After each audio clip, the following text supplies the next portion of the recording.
Jangan pernah, nggak mungkin itu. Wah, yang bisa itu cuman para nabi, para rasul.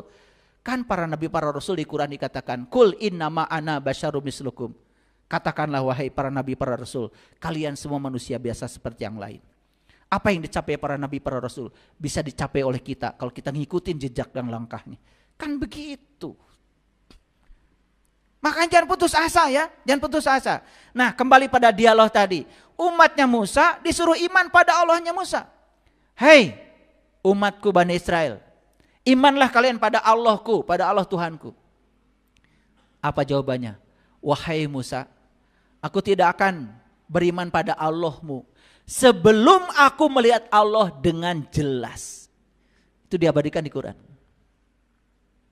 Wa idh qultum ya Musa la nu'mina laka hatta narola jahratan fa akhadathum sa'iqah wa antum tanzurun. Tsumma ba'asnakum min ba'di mautikum la'allakum tashkurun. Itu dialog yang sangat bagus untuk kita. Umatnya Musa disuruh beriman pada Allah, mengatakan, aku tidak akan beriman pada Allahmu sebelum aku melihat Allah dengan jelas. Bagus gak? Ya, bagus. Harusnya kan kita juga mencontoh itu, karena itu dialog ada di Quran. Dan Quran adalah pedoman hidup kita. Sampai sini mengerti? Oke. Bapak Ibu beriman pada Allah? Beriman. Itu baru setengah.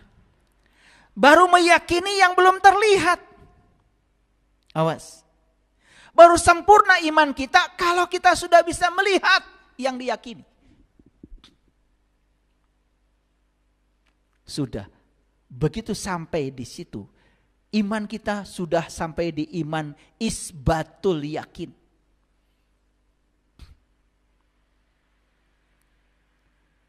Bukan ilmu yakin, bukan ainul yakin, bukan hakul yakin, tapi isbatul yakin. Sudah tidak ada keraguan lagi. Kenapa?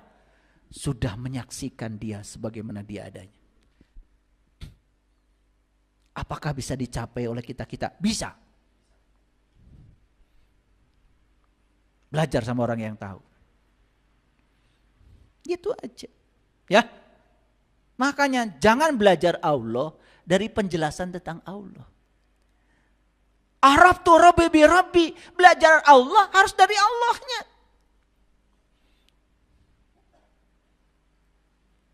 Yuk sekarang saya mau nanya jujur. Sepanjang kita belum melihat yang kita yakini, akibatnya apa? Kita meyakini yang tidak terlihat. Akibatnya kita terjebak menduga-duga. Jadi kita menduga-duga, akhirnya apa? Kita bikin gambaran tentang Tuhan. Bahkan Tuhan digambarkan oleh pikiran kita yang sempit ini. Padahal dia tidak bisa diterangkan, tidak bisa digambarkan, tidak bisa dijelaskan. Tapi Quran mengatakan dia bisa ditemui dan dirasakan oleh mereka yang tahu ilmunya dan tahu caranya. Maka di Quran dikatakan, man kana yarju liqa Allah fa inna ajalallahu la'at. Barang siapa yang berharap jumpa dengan Allah, waktu yang dijanjikan itu pasti datang.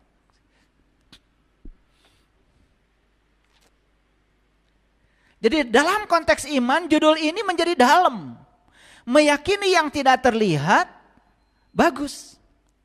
Tetapi kalau kita belum bisa melihat yang diyakini, kita jadi liar. Akibatnya kita membuat gambaran-gambaran tentang Tuhan. Lalu kita menjelaskan Tuhan. Dikiranya penjelasan tentang Tuhan itu Tuhan, bukan. Itu adalah persepsi dia. Persepsi pikiran dia tentang Tuhan.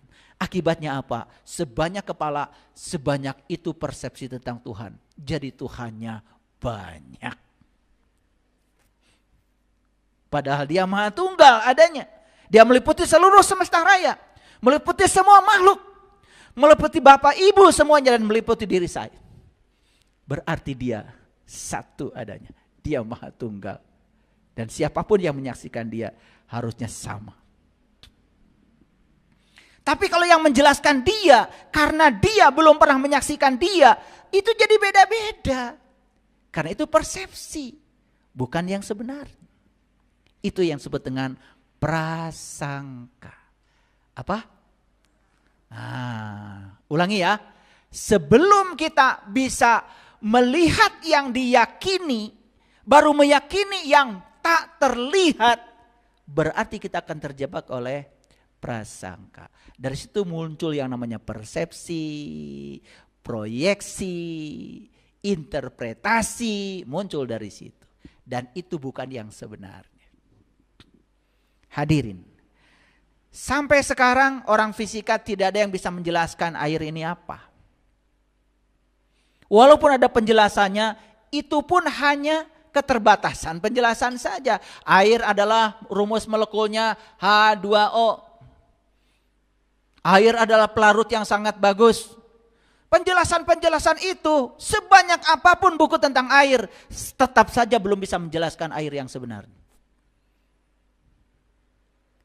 Makanya, kalau baru baca buku tentang air, kalian belum tahu air. Tapi kalau sudah minum air, sudah selesai. Gimana air rasanya? Pokoknya gitu deh. Itu aja. Makanya kalau sudah sampai di sana, gak banyak kata-katanya. Pokoknya gitu deh. Aku tidak bisa mengatakan lagi dengan kata-kata. Sudah selesai.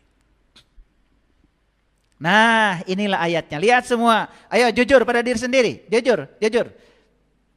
A'udzubillahi minasyaitonirrajim. Bismillahirrahmanirrahim. Ini surat Yunus, surat ke-10 ayat 66. Ala inna lillahi man fis samawati wa man fil ardi. Wa ma yattabi'ul ladzina yad'una min dunillahi syuraka iyattabi'una illa dzan wa inhum illa yakhrusun. Ingatlah, sesungguhnya kepunyaan Allah semua yang ada di langit dan yang ada di bumi. Dan orang-orang yang menyeru sekutu-sekutu selain Allah tidaklah mengikuti Allah. Hadirin, sepanjang kita tidak tahu dan kenal kepada Allah, sepanjang itu pula yang diseru oleh kita adalah sekutu-sekutunya selain Allah. Persepsi, penjelasan, interpretasi, itu semua adalah sekutu. Dan tidak akan bisa menolong. Dan mereka yang menyuruh sekutu-sekutu selain Allah, kata ayat ini, tidaklah dia mengikuti Allah. Perasaan saja dia mengikuti. Makanya ketika sholat Allahu Akbar, merasa sudah menyembah Allah, padahal tidak mengingat Allah sama sekali. Yang diingat oleh dia adalah urusan-urusan dia sendiri. Betul? Liar jadinya. Betul? Karena kita tidak punya fokus. Karena kita tidak tahu apa yang harus kita ingat. Padahal di Quran dikatakan, aqimis sholata li zikri. Dirikanlah sholat untuk mengingat aku. Malah sibuk ya mengingat bacaan sholat. Padahal kata Allah, sholat mengingat apa? Mengingat aku. Aduh. Kurang kritis ya kita itu. Mereka tidak mengikuti kecuali persangkaan belaka. Dan mereka hanya menduga-duga. Terasa ayat ini? Oh, ternyata selama ini saya sudah meyakini yang tidak terlihat. Tapi saya belum melihat yang saya yakini. Akibatnya saya terjebak oleh prasangka dan menduga-duga.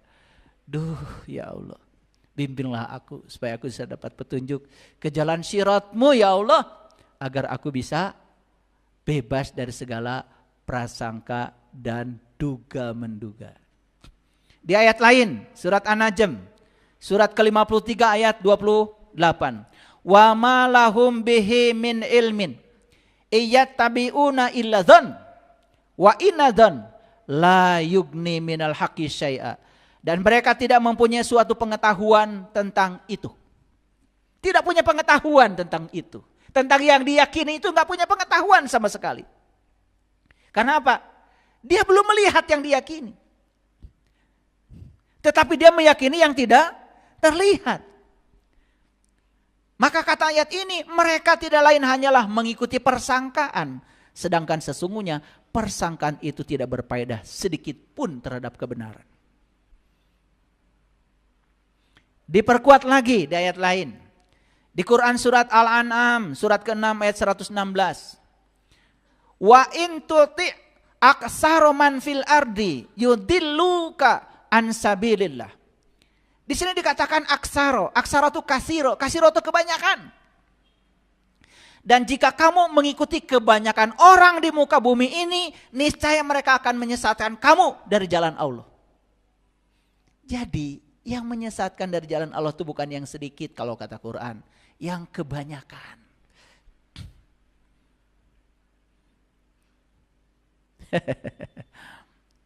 Paham ya? Baca sekali lagi.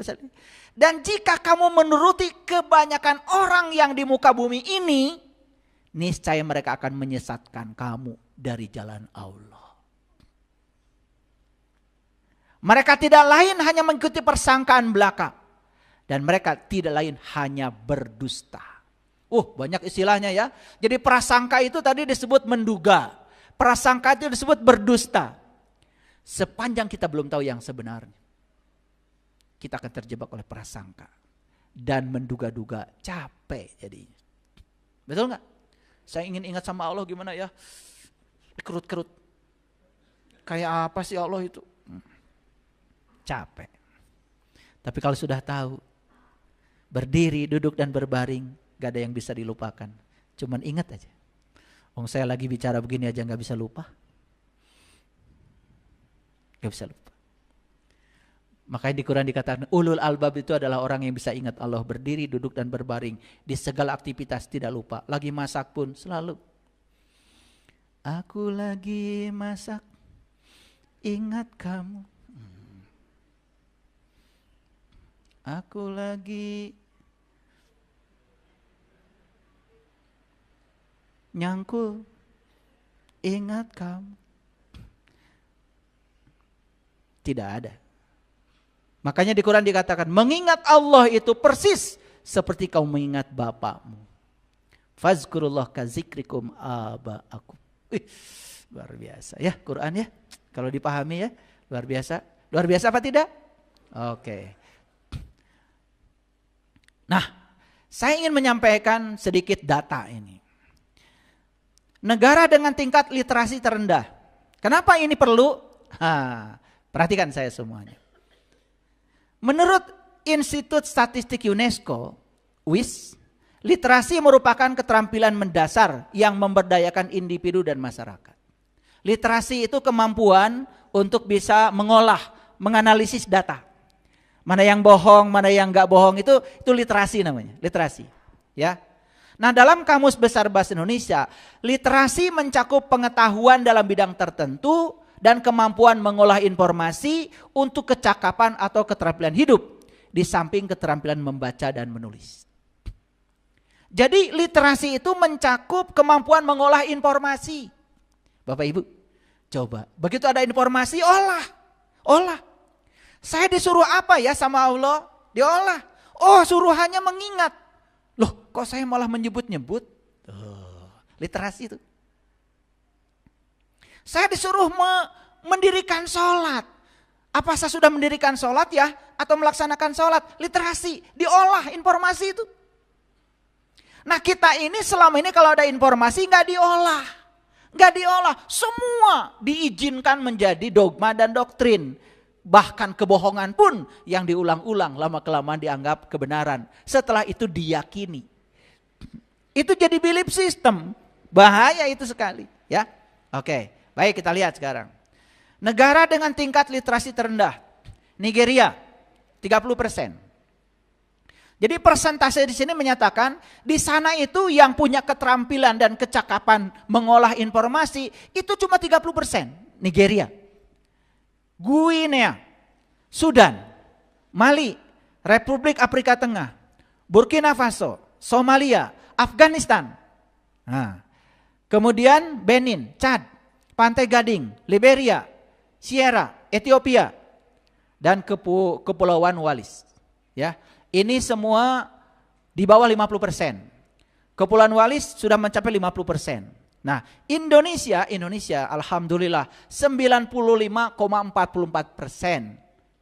Tetapi kalau dilihat dari 208 negara, kita masih di urutan ke-100 dari 208 negara. Jadi artinya ya, Literasi kita itu termasuk rendah. Itu sebabnya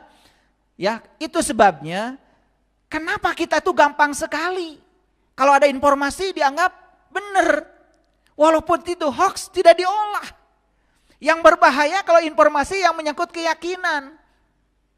Apalagi yang berbicara dianggap tokoh yang dipercaya oleh masyarakat, punya figur otoritas. Apapun yang dikatakan dia, walaupun dia sendiri tidak menyaksikannya, tidak mengalaminya, bisa jadi dipercaya. Kan berbahayanya orang yang berbicara di publik itu. Kalau dia berbicara sesuatu yang belum dia yakini, belum dia alami. Tetapi yang diajak bicara yakin, itu membuat dia menjadi yakin dengan yang dibicarakannya. Makanya sering kaget kan mereka. Saya aja gak percaya, tapi kok yang dengerin ceramah saya kok percaya. Itu yang membangun kepercayaan baru pada dia. Akibatnya kebohongan yang diulang-ulang lama-kelamaan bisa jadi kebenaran. Walaupun dia belum mengalaminya. Clear sampai sini? Oke, lanjut. Nah, literasi negara tetangga. Singapura urutkan ke 84. Brunei 86. Ya. Itu sama peringkatnya Brunei ke 86 ya. Filipina itu ke 88. Ya. Jadi kita tadi ke 100 ya. Alhamdulillah, kita udah maju ya, alhamdulillah. Jadi semakin banyak yang berkesadaran, kita akan maju ya. Bangsa kita akan bangkit. Karena ternyata untuk bangkit itu kita harus literasi. Jangan semua info itu ditelan mentah-mentah. Apalagi yang menyangkut keyakinan. Ya, oke. Nah, kalau kita bicara tentang IQ ya. Saya bicara tidak EQ atau SQ. Tapi IQ, Intelligence Quotient. Apa IQ? IQ itu adalah kemampuan seseorang untuk menalar, memecahkan masalah, belajar memahami gagasan, berpikir, merencanakan sesuatu. Itu namanya IQ. Nah, kalau kita lihat di sini, IQ itu ada 6 tingkatan. Kalau 70 sampai 79 masuk keterbelakangan mental itu. Ya, kalau 80 sampai 90 itu termasuk rendah, tapi kategorinya normal. Rendah tapi normal. Kalau 80 sampai 90. 91 sampai 110 itu normal, rata-rata. Ya, 111 sampai 120 itu sudah kategori tinggi. Tetapi kategori normal. Tetapi bright normal. Nah, kalau di atas 131 itu sudah sangat superior atau genius. Ngerti ya? Ini ngerti ya? Oke, ada 6 kelompok. Nah, sekarang kita lihat. Richard Lin sama David Becker itu sudah melakukan riset, walaupun ini masih debatable ya. Tetapi ini sebagai introspeksi diri aja. Ini risetnya tahun 2019. Beliau meriset di 120 negara di dunia. Nah, ternyata dari hasil riset itu didapatkan ya, 10 negara rata-rata IQ tertinggi di dunia. Ya, Jepang nomor 1. Rata-rata 106,48. Ini rata-rata. Berarti kan ada yang pintar banget di sana ya. Rata-rata ini rata-rata. Dan tidak mungkin ada yang di bawah ini kan? Gitu. Kalau menurut ukuran tadi 106 itu berarti di kelompok mana tuh? Di sini kan? Normal. Ya, rata-rata. Tingkat IQ-nya di 91 sampai 110 kan? Oke. Ini rata-rata ya, rata-rata. Nah, kemudian Taiwan. Nomor 2, Singapura nomor 3. Luar biasa ya Singapura. Ya, Hong Kong nomor 4. Cina nomor 5. Korea nomor 6. Belarusia nomor 7. Finlandia nomor 8. Ini sudah saya jelaskan ya, negara paling bahagia di dunia. Ya. Tidak pernah bicara agama, tidak bicara Tuhan, tapi mereka bahagia, ya. Finlandia, ya. Udah saya jelaskan di kajian sebelumnya, ya. Kemudian nomor 9 Liechtenstein, ya. Kemudian nomor 10 ada 2 negara sama nilainya, yaitu Jerman dan Belanda. Jerman dan Belanda nomor 10 ya. Indonesia di mana? Nah, Indonesia perangkatnya di nomor 129. Ya. Dengan skor 78,49. Ini rata-rata ya. Di Indonesia banyak yang pintar. Banyak ya. Ini rata-rata. Nah, negara yang IQ-nya rendah itu ada Nepal, Liberia, Sierra, Guatemala, ya. Kemudian ada Cape Verde, Gambia, Nicaragua, Guinea, Pantai Gading, Ghana, dan Sudan Selatan. Ya, saya tidak mau menjelaskan negara ini penduduknya apa, keyakinannya apa, saya tidak menjelaskan itu pokoknya. Terus apa hubungannya IQ dengan literasi? Nah, jadi karena rendah, maka daya kritis dalam berpikir menjadi rendah. Jadi ada kaitannya dengan riset yang saya sampaikan di kajian sebelumnya. Kenapa kita menjadi sangat mudah terkena hoax? Kenapa? Pertama karena rata-rata IQ-nya rendah. Yang kedua, literasinya juga rendah. Jadi kemampuan bernalar kurang. Akibatnya tidak berpikir kritis. Akibatnya apa? Apapun yang disampaikan orang dianggap kebenaran. Itu masalahnya. Itu poin yang saya mau sampaikan. Ya. Nah, jadi kita kembali lagi kepada judul yang semula tadi. Apa judulnya? Meyakini yang tidak terlihat akan melihat yang diyakini. Saya bagi dalam dua konteks. Dalam konteks keseharian, keyakinan yang saya maksud adalah belief system yang dibangun oleh lingkungan. Tapi dalam konteks keimanan, tentu saja kita tidak cukup hanya meyakini yang tidak terlihat. Kita harus bisa melihat yang diyakini. Supaya syahadat kita mantap, bukan sekedar ucapan. Kalau kita sudah sampai di titik itu, insya Allah itu yang akan mengubah semua tatanan kehidupan kita. Sehingga orang yang di kesadaran ini melihat semua kehidupan itu menjadi netral. Tidak terjebak baik, buruk, benar, salah. Netral saja. Netral saja. Nah, ketika di titik itu kita bisa netral, kita lebih mudah menerima semua kenyataan hidup apa adanya. Sehingga kita tidak memilih dan memilah lagi. Apapun yang terjadi, tangkap pesannya. Karena semua yang terjadi pasti membawa pesan. Itu yang akan membawa kita memasuki dimensi baru kehidupan. Di mana kita akan selalu merasa bahagia setiap ruang dan waktu. Hadir di sini, saat ini, sekarang. Tidak ada baik buruk, tidak ada benar salah. Emosi kita mulai stabil, kita tidak menyerang orang lagi. Itu keren. Saya sangat berharap kajian-kajian yang saya sampaikan ini membangun kesadaran baru bagi semua warga dunia ini. Karena bagi saya bukan sekedar memikirkan satu kelompok tertentu, saya berpikir bagaimana dunia ini dihuni oleh orang-orang yang berkesadaran. Sehingga dunia ini menjadi tempat yang nyaman buat kita wariskan pada anak cucu kita. Karena dunia hari ini bukan warisan buat kita, tapi dunia hari ini adalah titipan buat anak cucu kita. Yuk kita sekarang bawalah keluarga kita untuk belajar kesadaran. Jangan seperti robot biologis yang hanya menjalankan ritual-ritual agama, hanya sebatas ritual yang rutin, tapi tidak pernah dimengerti. Tingkatkan literasi kita, kemampuan menganalisis informasi, tingkatkan itu ya. Tetapi saya punya keyakinan yang menentukan keberhasilan hidup seseorang bukan IQ, tetapi tekad dia untuk merubah diri. Siapapun di semesta ini kalau punya tekad untuk mengubah dirinya, ingin berubah dan ingin beradaptasi dengan perubahan, saya yakin dia akan menjadi pemenang dalam kehidupan ini. Karena spesies yang akan bertahan hidup bukan mereka yang kuat, tapi mereka yang bisa beradaptasi terhadap semua perubahan. Terima kasih. Assalamualaikum warahmatullahi wabarakatuh.